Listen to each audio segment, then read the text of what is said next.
Hey folks, this is Rhykker with a Diablo 4 video on my tier list for the different classes in the game as of patch 1.1.1, plus I'll also give a revision to my top 10 builds of Season 1. Patch 1.1 released this week.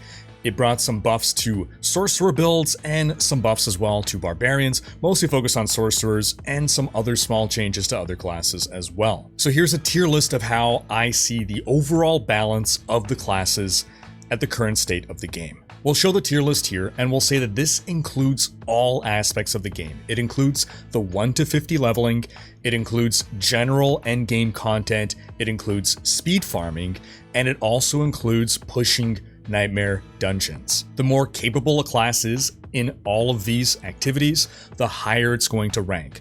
Plus, the more builds that it has that perform well in these categories will also make it rank higher. So as you can see, up in S tier, we have the Rogue. The Rogue excels in pretty much every aspect of the game. Does it have the absolute best builds for everything?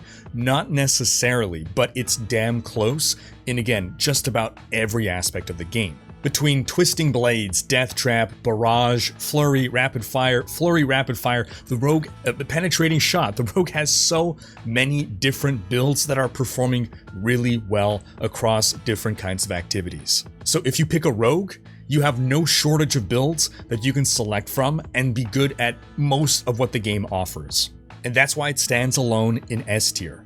Now, in A tier, we have the Druid and the Necromancer. The Druid would be an S tier if not for the fact that for leveling 1 to 50, it's one of the weaker classes. It's actually not as bad as the Barbarian, thanks to the Pulverized build actually in Season 1 being something that you can access via the Codex, and therefore you can rock Pulverize before level 50, which is a big help to leveling to 50 and getting into an endgame build. However, once you get into the endgame, the Druids are amazing. Again, a big variety of viable builds. Werewolf Tornado, Lightning Storm, Pulverize, Lightning Shred. The Druid offers a good amount of variety. The only place where it lacks is when it comes to Nightmare Dungeon pushing. It does have a very solid build, Werewolf Tornado, but that's about where it ends. It doesn't have as many really strong Nightmare Dungeon pushing builds as the Rogue. As for the Necromancer, he performs well in a lot of different domains. He actually excels in 1 to 50 leveling, but then for endgame content, sort of always the bridesmaid, never the bride. The Necro has a variety of powerful late game build options.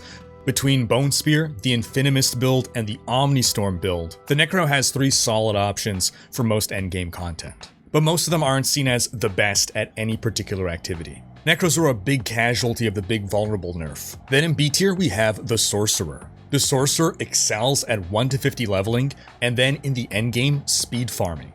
But for just general endgame content, the Sorcerer doesn't have a lot of strong options, and for pushing Nightmare Dungeons, they're the weakest class. For speed farming, the Sorcerer has a variety of really strong builds. Blizzard, Ice Shards, Chain Lightning, Ball Lightning, and we got a video guide on Ball Lightning here. Really fun build. But then for other endgame content, Blizzard really is the strongest option for the Sorcerer, and it's generally weaker than a lot of the other classes, especially when it comes to pushing Nightmare Dungeons. Then lastly, we have the Barbarian sitting in C tier. And a big reason for this is that the Barbarian currently is the weakest class for leveling 1 to 50. It's going to be the slowest. Now, traditionally, the best builds for the Barbarian were Whirlwind and Hammer of the Ancients. Hammer of the Ancients got hit pretty badly lately. There was a bugged interaction that was making it powerful that's been fixed, which resulted in Whirlwind now generally outperforming Hoda in most realms. The good news for Barbarians, though, is that Double Swing is emerging as a very powerful Barbarian build. And while Whirlwind falls off against higher health enemies, Double Swing continues to do well into pushing Nightmare Dungeons. Overall, though, there's really no Barbarian build that performs at the same level of excellence that builds from other classes can achieve. Sorcerers at least can say, hey, we're amazing at speed farming, and we're amazing at 1 to 50. Barbarians just aren't amazing at anything. Now, I want to present a second version of this tier list, because I know some people don't care about the 1 to 50. They say, it doesn't matter if the class sucks 1 to 50, I'm going to spend most of my time after level 50. Alright.